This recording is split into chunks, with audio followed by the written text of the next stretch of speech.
Dear students, मेरा नाम आशीष राज बंधु है और मैं जो है आपको भारतीय साक्ष्य अधिनियम इंडियन एविडेंस एक्ट 1872 पढ़ाने वाला हूं।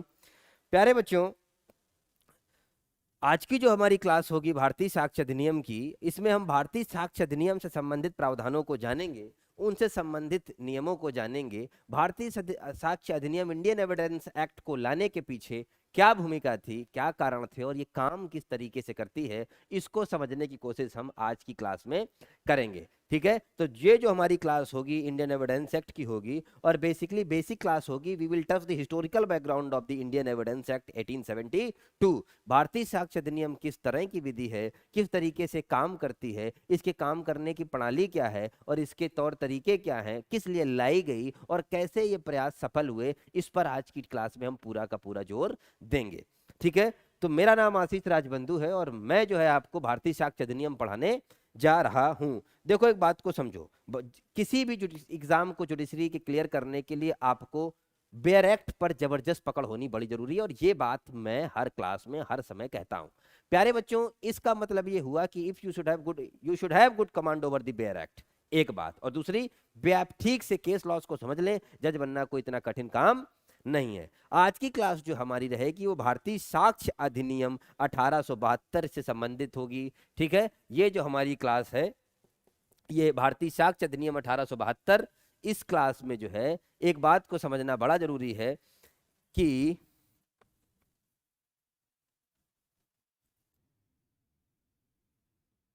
तो हम लोग बात कर रहे थे भारतीय साक्ष्य अधिनियम की। तो प्यारे बच्चों, भारतीय साक्ष्य अधिनियम 1872 में आई। ठीक है, एक बात को समझे, हमने अपने कई बार जाना कि भारतीय दंड संहिता 1860 में आई और भारतीय दंड संहिता आपके लिए दंड का प्रावधान करती है जब कोई आप अपराध करेंगे, लेकिन ये दंड की प्रक्रिया आप कैसे एग्जीक्यूट करी जाएगी, इस विषय में जो है हमारे लिए प्रावधान करती है भारतीय साक्ष्य अधिनियम। प्यारे बच्चों, भारतीय साक्ष्य अधिनियम में 11 अध्याय हैं, जिसमें से आपके 3 भाग हैं और 167 धाराएं हैं और एक अनुसूची भी हुआ करती थी। ये जो था हमारा डिमार्केशन और classification of the Indian evidence act है। प्यारे बच्चों, भारतीय साक्ष्य अधिनियम एक प्रकार की प्रक्रियात्मक विधि है, किंतु इसमें सब्सटेंटिव लॉ यानी सारभूत विधि के भी लक्षण गुणधर्म कुछ हमें दिखाई पड़ते हैं। प्यारे बच्चों, भारतीय साक्ष्य अधिनियम, मैंने कहा कि देखो, पे एंट्री करने से पहले दो बातें जाननी बड़ी जरूरी है। विधियां दो तरह की होती हैं। पहले देखो, अभी हम क्या पढ़ रहे हैं, भारतीय साक्ष्य अधिनियम 1872।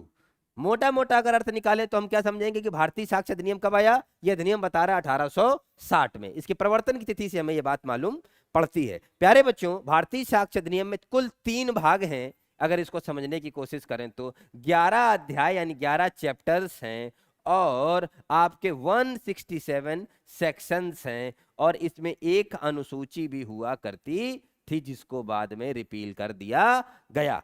प्यारे बच्चों, भारतीय साक्ष्य अधिनियम जो था आपका, अगर ध्यान से देखें, इसके प्रवर्तन की तिथि जो थी वो आपकी सितंबर है। ठीक है, लेकिन अभी हम इस पे आने की बात नहीं करेंगे, पहले इंट्रोडक्शन देखेंगे भारतीय साक्ष्य अधिनियम का कि कब आया, कब से लागू हुआ। 1 सितंबर, ध्यान से देखना, 1872 को 1872 से ये लागू हुआ, यानी कि इसके प्रवर्तन की तिथि भारतीय साक्ष्य अधिनियम की 1 सितंबर 1872 है। प्यारे बच्चों, मैं अपने विद्यार्थियों को हमेशा दो बातें बताता हूं। तिथियां दो तरह की होती हैं। कितनी तरह की? दो तरह की। The 2 types of date. Number 1 तिथि वो प्रकार की जो बताती है कि आपका अधिनियमन की तिथि, और दूसरी बताती है प्रवर्तन की तिथि। जिस तिथि को कोई कानून बनता है उस तिथि को कहते हैं हम अधिनियमन की तिथि, और जिस तिथि को कोई कानून लागू होता है वो कहलाती है उसके प्रवर्तन की तिथि। और इन तिथियों में से एक सवाल प्रीलिम्स में आता ही आता है। तो इस अधिनियम के, जो इसको भारतीय साक्ष्य अधिनियम 1872 कहते हैं, प्रवर्तन की तिथि है 1 सितंबर 1872, 1 सितंबर 1872। प्यारे बच्चों, अब प्रश्न आया कि सर जी ये साक्ष्य विधि काम क्या करेगी, किस लिए इसको लाए हम। जैसे आपने कहा भारतीय दंड संहिता लाई गई दंड के प्रावधानों को करने के लिए। आपने हमसे पूछा दंड किस लिए, तो मैंने कहा अपराध के लिए। तो सर जी ठीक उसी तरीके से हमें यह बताओ कि भारतीय साक्ष्य अधिनियम किस उद्देश्य की पूर्ति के लिए लाई गई। तो भारतीय साक्ष्य अधिनियम न्यायालय की प्रक्रिया को बताती है। ठीक है, कैसे उसमें इन चीजों को इन्फोर्स किया जाएगा, कैसे न्यायालय काम करेंगे। 15 मार्च, मैंने कहा 2 तरह की तिथियां, 15 मार्च 1872, 15 मार्च 1872, ये वो तिथि है जिस तिथि को गवर्नर जनरल के भारतीय साक्ष्य अधिनियम में हस्ताक्षर हुए, और 1 सितंबर 1872 वो तिथि है जिस तिथि से भारतीय साक्ष्य अधिनियम लागू हुआ। प्यारे बच्चों, इसकी एक पूरी की पूरी हिस्टोरिकल बैकग्राउंड, उस पे आएंगे, अभी रुको।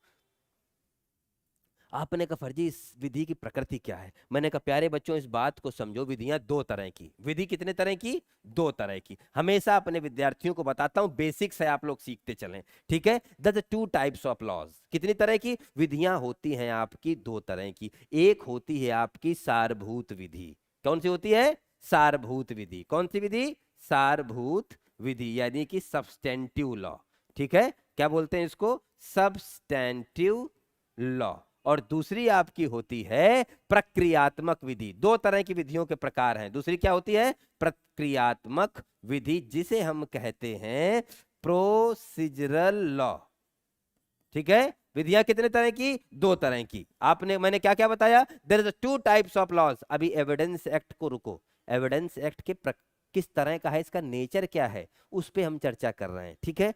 तो हमने बोला कि साक्ष्य विधि किस तरह की है, इसको समझने के लिए हमें विधि के प्रकारों को समझना होगा। विधि 2 प्रकार की, एक आपकी सब्सटेंटिव सारभूत विधि, और दूसरी आपकी प्रोसीजरल यानी कि प्रक्रियात्मक विधि। ध्यान से सुनना, बहुत बेसिक है, आज की बात हमेशा से के लिए क्लियर कर लो। सारभूत विधि यानी सब्सटेंटिव लॉज वो लॉज होते हैं जो अधिकार और कर्तव्य का निर्धारण करते हैं। क्या करते हैं? अधिकार और कर्तव्य का निर्धारण करते हैं। अच्छा, आपने कहा फर्जी सब्सटेंटिव विधि वो विधियां जो अधिकार और कर्तव्य का निर्धारण करती हैं, तो सर जी फिर प्रक्रियात्मक विधि क्या है, आपने मेरे से पूछा। तो मैंने कहा प्यारे बच्चों मेरी बात ध्यान से सुनो।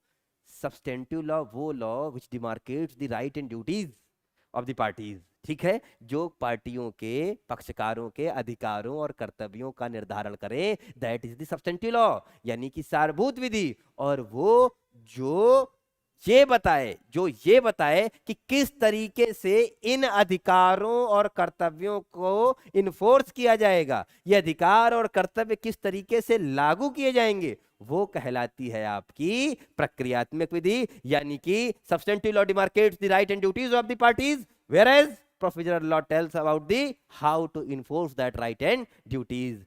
प्रक्रियात्मक विधि तुम्हें यह बताती है कि इन अधिकारों और कर्तव्यों को कैसे लागू करेंगे, बस। तो विधियां कितने तरह की? 2 तरह की, एक आपकी प्रक्रियात्मक विधि और दूसरी आपकी सारभूत विधि। प्रक्रियात्मक विधि ये बताती है कैसे राइट और कर्तव्य आपके इन्फोर्स होंगे, जबकि सारभूत विधि बताती है कि आपके अधिकार और कर्तव्य क्या क्या हैं। जैसे इसके भी 2 क्लासिफिकेशन, एक सिविल और दूसरा क्रिमिनल। मैंने क्या बताया? एक सिविल और दूसरा क्रिमिनल। आपने कहा फर्जी थोड़ा और स्पष्ट करें, सिविल में क्या क्या है? जैसे आपका हिंदू मुस्लिम, हिंदू विधि, मुस्लिम विधि, संविदा विधि, ये सब सिविल प्रकृति के हैं। कौन से? संविदा विधि,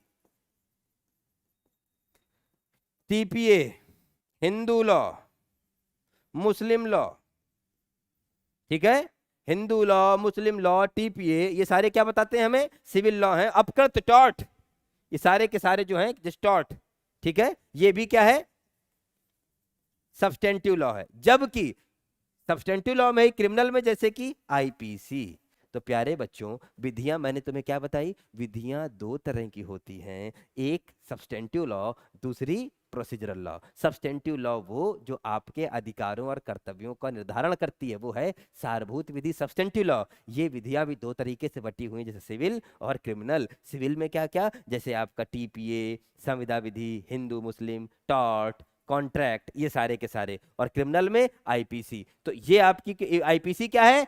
सब्सटेंटिव लॉ। क्या बताती है? अधिकार और कर्तव्य। अब आते हैं प्रोसीजरल लॉ पे। प्रोसीजरल लॉ क्या बताते हैं? प्रोसीजरल लॉ बताते हैं, इसी को बोलते हैं प्रोसीजरल और एग्जेक्टिव लॉ। प्रोसीजरल लॉ आपको ये बताता है, प्रक्रियात्मक विधि ये बताता है कि इन अधिकारों और कर्तव्यों को कैसे इन्फोर्स करेंगे, उस प्रक्रिया को बताता है। जैसे आपका 2 प्रकार के सीपीसी, सीपी माने सिविल प्रक्रिया संहिता, और दूसरा आपका सीआरपीसी, सी, जैसे कि दंड प्रक्रिया संहिता। और इन दोनों के संबंध में प्रावधान क्या है? एविडेंस एक्ट का, जिसको हम पढ़ने वाले हैं। साक्ष्य विधि, ये भी एक प्रक्रियात्मक विधि है। तो प्यारे बच्चों, हमने आपको बताया विधियां दो तरह की, सब्सटेंटिव और प्रोसीजरल। तो आप कह रहे हैं सर जी हमारे साक्ष्य विधि की एविडेंस लॉ का नेचर किस तरह का है? सर जी हमारी एविडेंस लॉ किस तरह की है? तो मैंने कहा प्यारे बच्चों, हमारी साक्ष्य विधि जो है वो है प्रोसीजरल, प्रक्रियात्मक विधि। लेकिन अगर आपसे कोई पूछे कि प्रीलिम्स में पूछे कि हमारी दंड प्रक्रिया संहिता कैसी है, तो प्रीलिम्स के लिए आप जवाब देंगे कि साहब हमारी दंड प्रक्रिया संहिता जो है वो प्रक्रियात्मक विधि है, लेकिन इसमें कुछ प्रावधान, इस विधि में कुछ प्रावधान, कुछ अधिनियम सब्सटेंटिव लॉ यानी कि सारभूत विधि के गुणधर्म भी रखते हैं। मैंने क्या बताया? कुछ जो है अधिनियम सारभूत विधि के भी गुणधर्म रखते हैं। फिर मैं बता रहा हूं कि जो आपकी प्रक्रियात्मक विधि है वो है आपकी साक्ष्य विधि, लेकिन कुछ गुणधर्म, कुछ टॉपिक ऐसे हैं जो सब्सटेंटिव लॉ के गुणधर्म भी रखते हैं। सब्सटेंटिव लॉ क्या करते हैं? अधिकार और कर्तव्य बताते हैं। प्रक्रियात्मक विधि क्या करती है? कैसे उनको लागू करना है वो बताती है। तो साक्ष्य विधि क्या है? प्रोसीजरल लॉ है, लेकिन there is some part of the evidence act which is akin to the which is related to the substantive law, जिनमें सारभूत विधि के गुणधर्म है, जैसे कि स्टॉपेल, विबंधन, जैसे कि स्टॉपेल, जैसे कि विबंधन, इसमें सब्सटेंटिव लॉ के गुणधर्म है। अगर मेंस में कहीं आप qualities essential features of the Indian evidence act लिखेंगे तब इस बात को स्पष्टता मेंशन करेंगे। अगर प्रीलिम्स में सवाल आएगा, if you will get a question in the prelims examination, how to mark your answer, that is the procedural law। प्रक्रियात्मक विधि है हमारी साक्ष्य विधि। ये तो हो गई साक्ष्य विधि की प्रकृति। तो विधियां दो प्रकार की, प्रोसीजरल और सब्सटेंटिव। हमारी विधि क्या है? साक्ष्य विधि प्रोसीजरल लॉ है, यानी कि प्रक्रियात्मक विधि है। और इसके कुछ गुणधर्म कैसे हैं? इसके कुछ गुणधर्म जैसे कि स्टॉपेल सब्सटेंटिव लॉ के हैं। अब हम हिस्टोरिकल बैकग्राउंड पर वापस आते हैं कि साहब साक्ष्य विधि में क्या क्या है। तो साक्ष्य विधि जो है हमारी, एक तरीके से देखो, तीन भागों में है। इसमें कितने भाग हैं? Three part in our evidence law. कितने भाग हैं? तीन भाग हैं। इस साक्ष्य विधि को हमने 11 अध्यायों में विभाजित किया है और कुल 167 सेक्शंस हैं और एक अनुसूची भी हुआ करती थी। ये तो हो गई क्वालिटीज। और प्यारे बच्चों मेरी बात ध्यान से सुनो, अब इसके हिस्टोरिकल बैकग्राउंड पे चर्चा करते हैं। मैं फिर आता हूं कि जब प्रथम विधि आयोग बना तब से ही विधियों के निर्माण के लिए प्रक्रिया शुरू हो गई। और सबसे पहले जो है 1835 में यहाँ से प्रयास शुरू किया गया। जैसे 1833 में चार्टर एक्ट आया, उसने कहा कि देश को एक विधि आयोग की जरूरत है।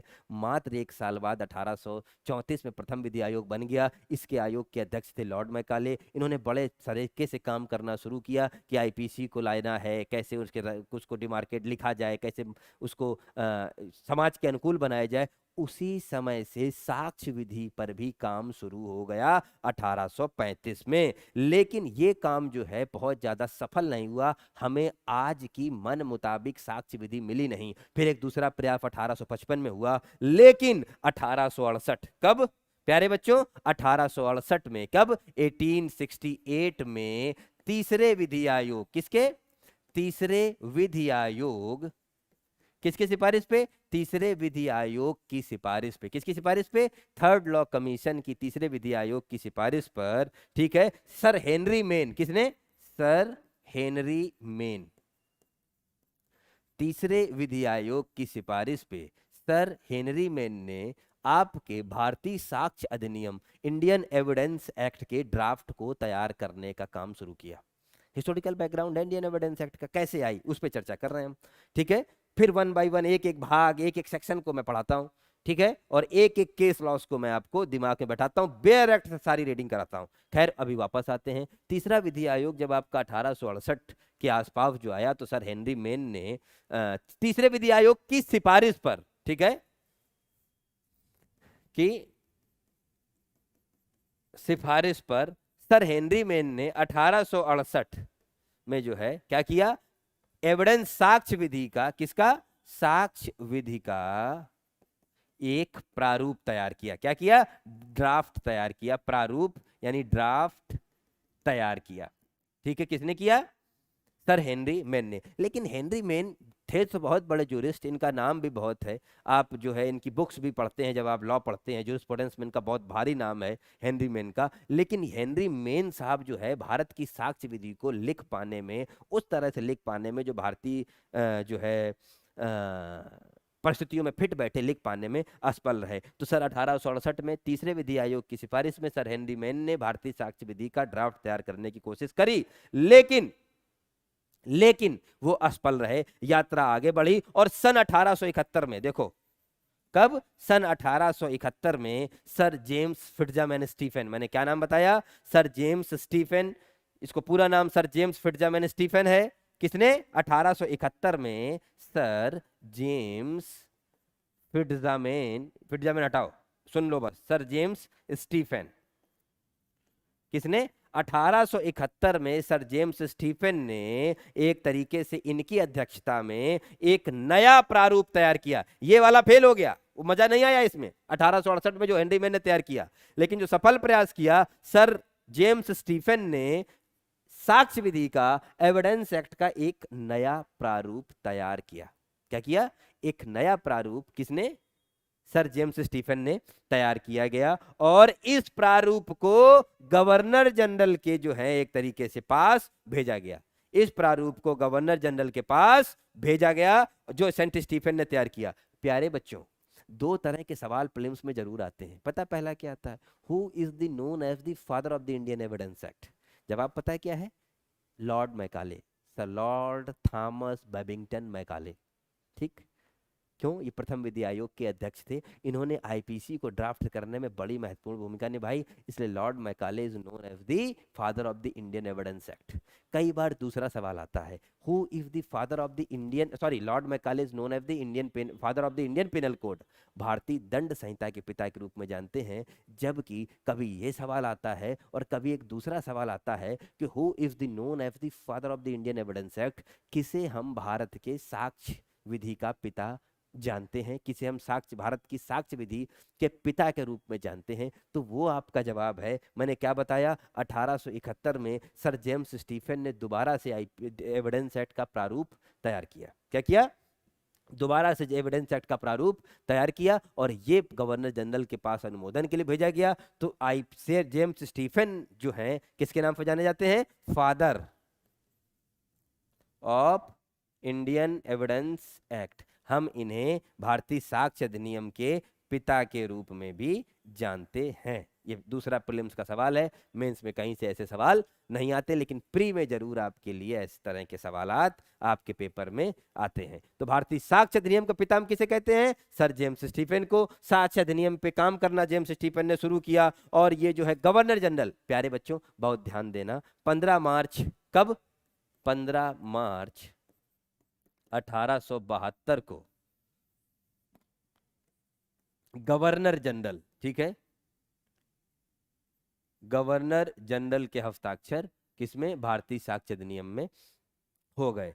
ठीक है प्यारे बच्चों, एक बात बताओ, बहुत ध्यान से सुनना, यहां मैंने क्या शब्द लिखा, गवर्नर जनरल के हस्ताक्षर भारतीय साक्ष्य अधिनियम में हुए। अगर आज हम इंडियन एविडेंस एक्ट बनाते तो किसके हस्ताक्षर लेते, अगर हम आज इंडियन एविडेंस एक्ट बनाते तो हस्ताक्षर होते महामहिम राष्ट्रपति के। उस समय तो राष्ट्रपति का कोई पद था नहीं, था क्या, नहीं था। भारत का सर्वोच्च अधिकारी कौन होता था, गवर्नर जनरल। तो 15 मार्च 1872 को गवर्नर जनरल ने आपके इस जो प्रारूप सर जेम्स स्टीफेन ने तैयार किया था, जो भारतीय आज आपकी भारतीय साक्ष्य विधि है, उसमें हस्ताक्षर कर दिए। किसने कर दिए, हस्ताक्षर कर दिए। और इसके बाद 1 सितंबर, देखो बहुत तेजी से काम हो रहा है, 1 सितंबर 1872 को भारतीय साक्ष्य अधिनियम को जो है लागू कर दिया गया। क्या कर दिया गया, लागू कर दिया गया। यानी कि ये है आपके प्रवर्तन की तिथि।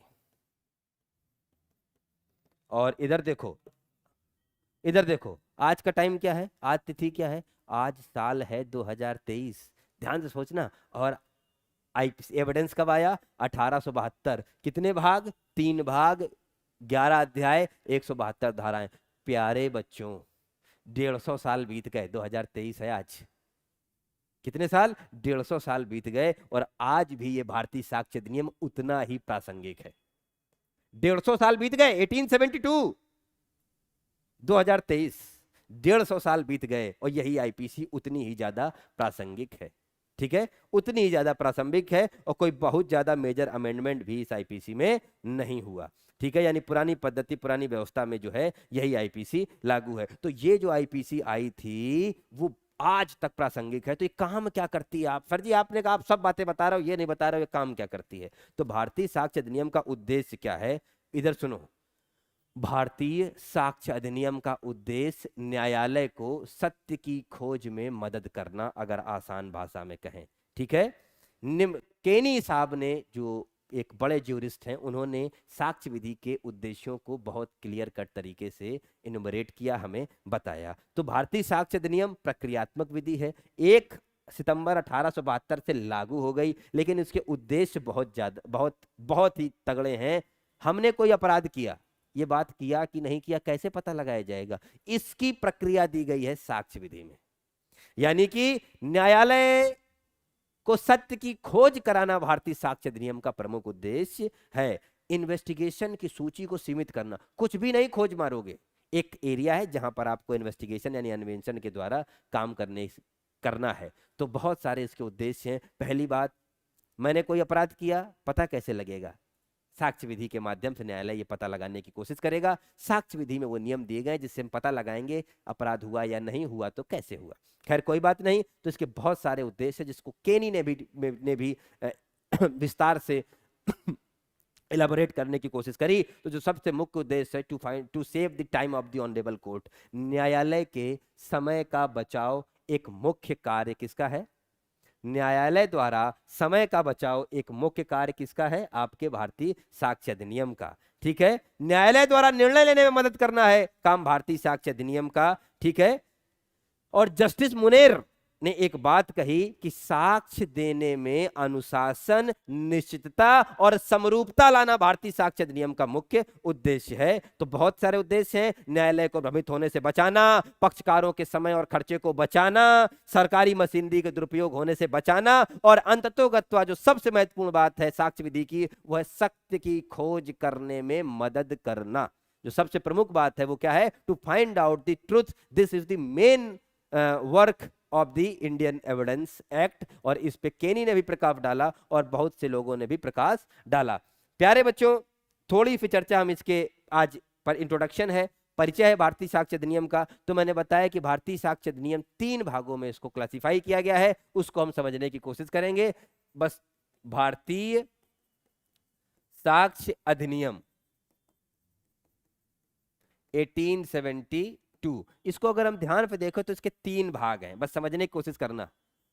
इसके 3 भाग हैं, भाग 1, भाग 2 और भाग 3। कितने भाग हैं? इसमें 3 भाग हैं भारतीय साक्ष्य अधिनियम में, भाग 1, भाग 2 और भाग 3। 3 भागों में इसको हमने बांटा है। भाग 1, भाग 2 और भाग 3, 3 भागों में हमने भारतीय साक्ष्य अधिनियम को बांटा है। अगर ध्यान दें तो भाग 1 में 2 अध्याय। भाग 1 का काम क्या है? तथ्यों की सुसंगतता। क्या है? तथ्यों की सुसंगतता। भाग 1 तुम्हें यह बताता है कि जो तथ्य हैं वो वास्तव में सुसंगत हैं अथवा नहीं। भाग 1 क्या बताता है? तथ्यों की सुसंगतता। और यह भाग है धारा 1 से लेकर धारा 55 तक। कहां से कहां तक? धारा 1 से लेकर धारा 55 तक। और इस भाग 1 में 2 अध्याय हैं। कितने अध्याय हैं? इस भाग 1 में 2 अध्याय हैं। पहला अध्याय है प्रारंभिक, जो धारा 1 से लेकर 4 तक है, और दूसरा अध्याय 5 से लेकर 55 तक है। प्यारे बच्चों, मैंने कहा यह साक्ष्य अधिनियम 3 भाग, 11 अध्याय और 167 धाराओं में विभाजित है। 3 भाग, तो एक भाग 1, भाग 2 और भाग 3। पहले भाग में तो जो रिलेटेड है रेलेवेंसी ऑफ फैक्ट से संबंधित है, तथ्यों की सुसंगतता से संबंधित है कि कौन से तथ्य साक्ष्य के क्रम में सुसंगत होंगे और कौन से नहीं होंगे। इस भाग में 2 अध्याय हैं। अध्याय 1 जो प्रारंभिक है, जो 1 से लेकर 4 तक है, और भाग 2 जो आपका एक तरीके से तथ्यों की सुसंगतता से है, 5 से लेकर 55 तक है। ठीक है, 5 से लेकर 55 तक है। भाग 2 आप में इसमें 3 अध्याय हैं। कितने हैं? 3 अध्याय। इसमें आपका जो है 56 से लेकर 100 तक, कहां तक? 56 से लेकर भाग 2 में 100 तक, इतनी 3 धाराएं हैं और इसमें 4 अध्याय हैं। कितने अध्याय? 1 अध्याय 2 भाग 1 में, अध्याय 3, अध्याय 4, अध्याय 5 और अध्याय 6। ये किसमें है? अध्याय 3, 4, 5, 6 जो किसमें है? आपके भाग 2 में। आप कहां पर हैं? आपके भाग 2 में। तो अध्याय 3, अध्याय 4, अध्याय 5, अध्याय 6 जो कहां पर हैं? आपके भाग 2 में। अध्याय 3 बात करता है उन साक्ष्यों की जिनको, उन तथ्यों को जिनको साबित करने की आवश्यकता नहीं है।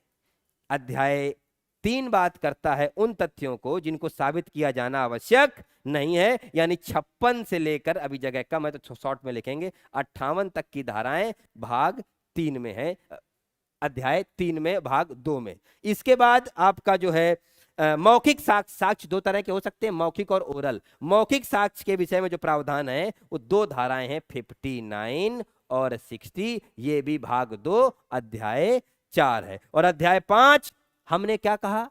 मेरी तरफ देखो, साक्ष्य 2 तरह के, मौखिक जो मुंह से बोले या दस्तावेजी जो डॉक्यूमेंट्री हो, तो मौखिक साक्ष्य अध्याय 4 59 और 60, दस्तावेजी साक्ष्य अध्याय 5 61 से लेकर 90 तक के प्रावधान किससे हैं? अध्याय 5 से। और इसके बाद लास्ट अध्याय जो साक्ष्यों का अपवर्जन करता है, यानी 91 से लेकर 100 तक जो है कहां पर है? अध्याय 6 में। ठीक है। और इसके बाद आपका लास्ट भाग बचता है साक्ष्य की उत्पत्ति और प्रभाव, भाग 3 साक्ष्य की उत्पत्ति और प्रभाव। भाग 2 का नाम है सबूत के संबंध में।